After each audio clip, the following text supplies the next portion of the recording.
Hi, and welcome to Mrs. Pam Reads, where we are continuing in our story, The Magic Circle by Katherine Neville.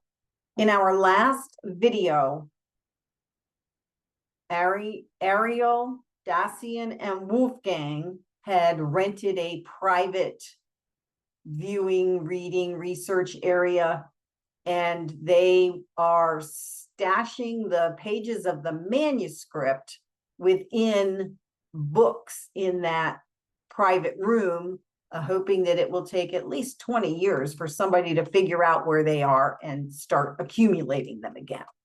And in that process, Dacian is giving them still more of his background, family history. So he ends with, let me give you a clearer picture of my homeland. That's where we stopped. Dacian withdrew from his satchel a thin piece of leather, rolled up and tied with a cami thong. Chamois. You know, the leather, yeah. Chamois thong. He undid it and held it out to me. It seemed so fragile, I was hesitant to touch it. So Dacian spread it on the table. Wolfgang came over and stood beside us, looking down. I apologize. My light that I use to help lighten up the areas on the fritz and doing wonky things. So I'll be in a little light flashing show. Okay. It was an antique map, carefully drawn and hand tinted, but without boundary lines.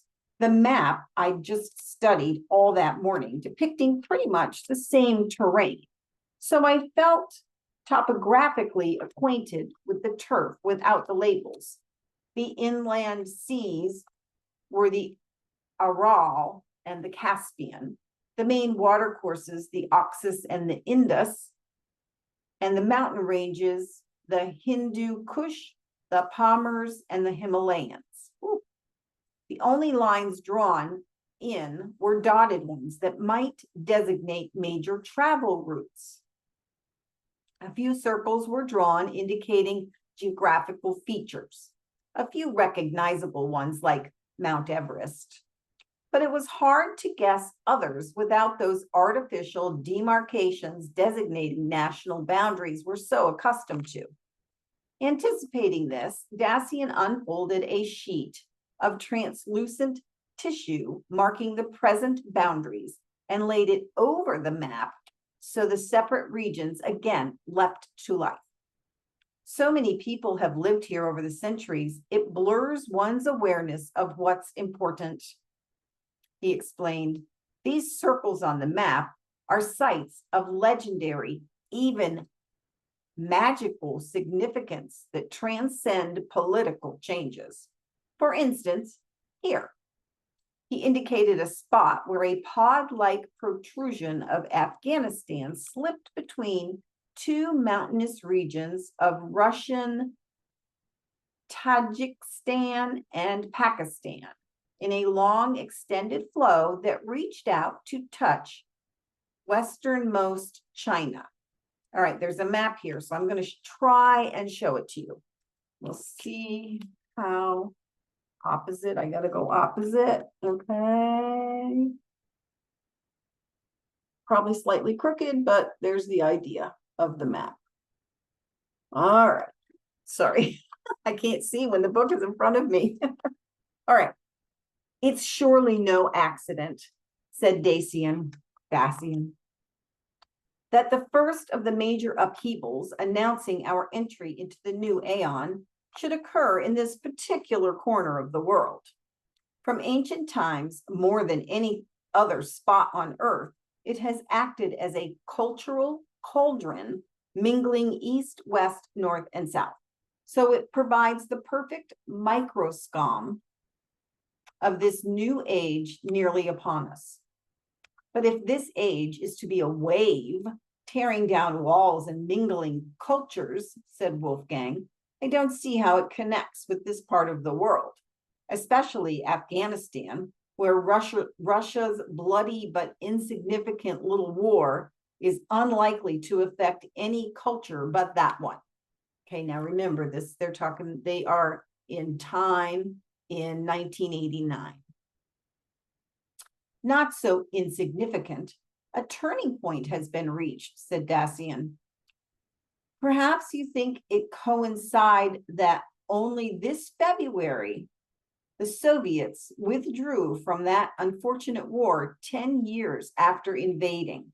The withdrawal came at the precise moment when sunrise during the spring equinox, as I described before, approached 1/10 of 1 degree of entry into the constellation Aquarius, exactly 11 years and 11 months before the official dawning of the new aeon expected in the year 2001. Of course, I don't know when you're seeing this, but right now we're sitting in 2025. I agree with Wolfgang, I told Dacian, stuffing another sheet. Oh yeah, she's hiding the pages. Okay. It hardly seems troops marching home from a no-win war will trigger an earth-shaking new 2 millennium cycle. For the Russians, it seems more like back to business as usual. That's because no one has asked the key question. Why were the Soviets there in the first place, said Dacian. The answer is simple. Just as Hitler had 50 years before, they were searching for the sacred city. Wolfgang and I stopped stuffing books for a moment, our eyes fixed on Dacian. He tapped at the map as if thinking and favored us with an elusive smile. Magical cities have always abounded in that region, he said. Some were historically factual, while others were speculation or myth, such as Mongolia's Chandu, the Xanadu of Kublai Khan, described by Marco Polo, or the Himalayan retreat of Shangri-La. According to legend, it appears just once every millennium. Then the far western region of China, the Republic of Xinjiang, in the 1920s, the Russian mystic Nicholas Roerich recorded tales he collected from Kashmir to Chinese Jiangxing and Tibet of the fabulous sunken city of Shambhala, an oriental version of Atlantis. It was believed this miraculous city once was swallowed by the earth, but that it would rise again quite soon to usher in the birth of the new aeon. Dacian's eyes were closed, but as he slid his finger across the map, he seemed able to see each of the spots as he touched it. Although he had admitted he was recounting largely myths, they seemed so real to him that I was fascinated. I had to force my attention back to the papers I was supposed to be concealing. It is here in Nepal, he went on, that for thousands of years, Buddhists have believed the lost city of Agharti is buried within, oh my gosh, these names, Kanchenjunga, the third highest peak in the world, whose name means 5 holy treasures of the snows. Then, south of the world's second highest mountain, K2, in the disputed zone claimed by China, India, and Pakistan, lies another secret hoard of mysterious treasure and sacred manuscripts. The legendary occultist Aleister Crowley, who was first to attempt an ascent of this mountain in 1901, was searching for these. And the most magical mountain in the region is Mount Pamir, formerly Mount Stalin, today Mount Communism, in Tajikistan. At almost 25,000 feet, it's the highest peak in the Soviet Union. The Zoroastrian Persians viewed this mountain as the chief axis of power, a grid connecting sacred points of Europe and the Mediterranean with those of the Near East and Asia, a relay. It is believed by many that can be activated only under the right circumstances, such as those that will occur at the turn of this next aeon. But the most interesting of all these sacred places was a city founded by Alexander the Great around 330 BC, near today's Russian-Afghanistan border.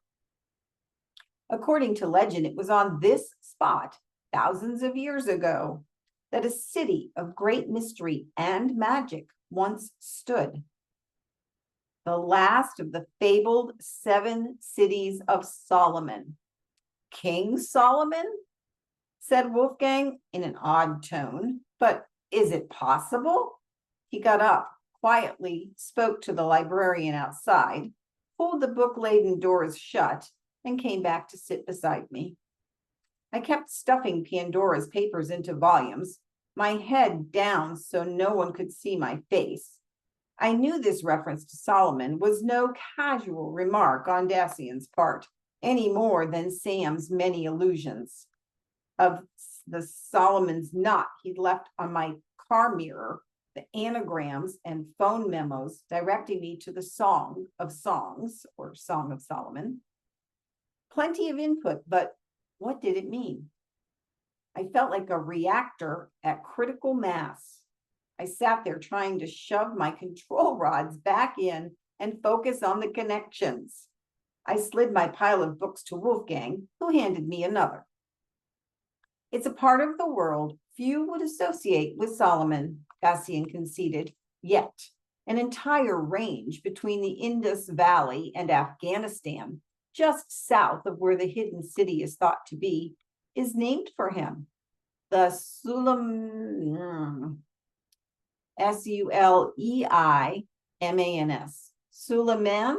Suleimans. There in a hollow crater on top of his throne, the Takhta Suleiman was regarded by the ancients as another access connecting heaven to earth. With Solomon, myth is often mingled with fact. It's said he was a magus with dominion over water, earth, wind, and fire, and that he understood the language of animals, employing the services of ants and bees to build the Jerusalem temple.